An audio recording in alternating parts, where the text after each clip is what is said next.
Number mo niya siya, female. Ano niya siya, female. Okay, remove. Okay. Okay. Remove female. So, here, again, you have your rectum. Then, this one, kanisha, this would now be your uterus. So, kanisang dome shape, that would now be the fundus. The kanisang portion here, that would now be the body of the uterus. Okay, at the level of the fundus, na mo branch out laterally, kanisha, laterally. You now have the uterine tube.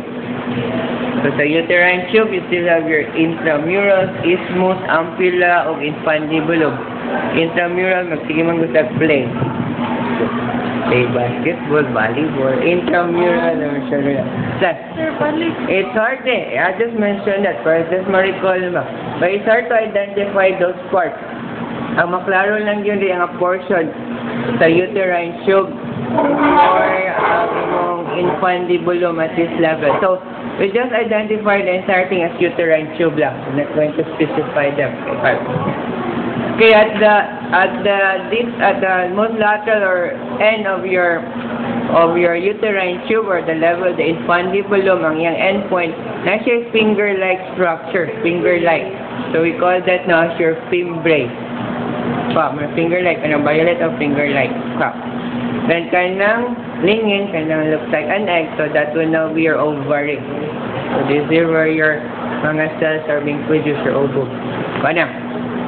Okay, next, this one, kanisang rounded, going front, kanisha. This is now the round ligament of the uterus that supports the uterus. The round ligament of the uterus. Then this one, kanisha, although nasa niya sa other side, provicual lang kanisha. So that would now be the broad ligament of the uterus. The broad ligament. Okay, clear? Okay, next, let's proceed to the side.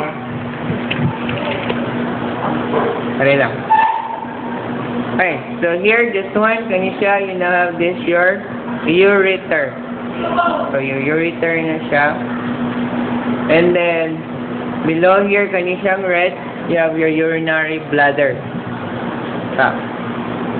And this one would be your levator ani muscle.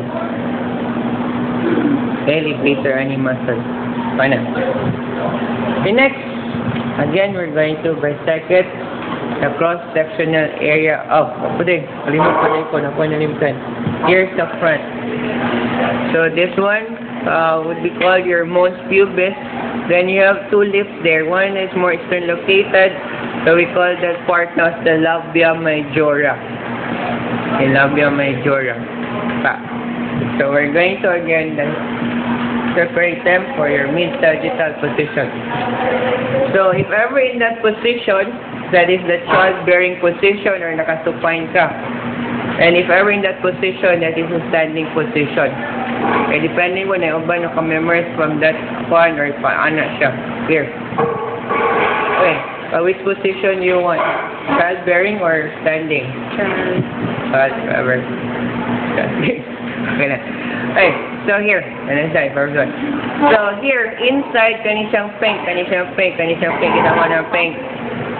So we consider that to be the inner lip, so we call this your labia minora. So the labia minora.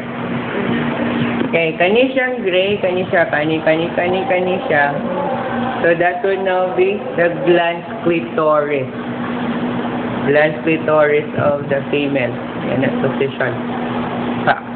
This one, kanisha, which correspond to your urinary bladder. So there. So this would now be your urinary bladder. Then this one would now be the urethra. In that position, you now have the urethra there. So sa female counterpart ang urethra, urine na yun ay maagi. Here. Okay, next. Further here, so you now have the uterus here. Uterus mo siya, diba? You have the cavity there sa uterus. So, further below, kung ano nga position, this one you have the cervix. Then this one you have the vagina. Ano yung vagina and cervix. Okay, clear? Question? Then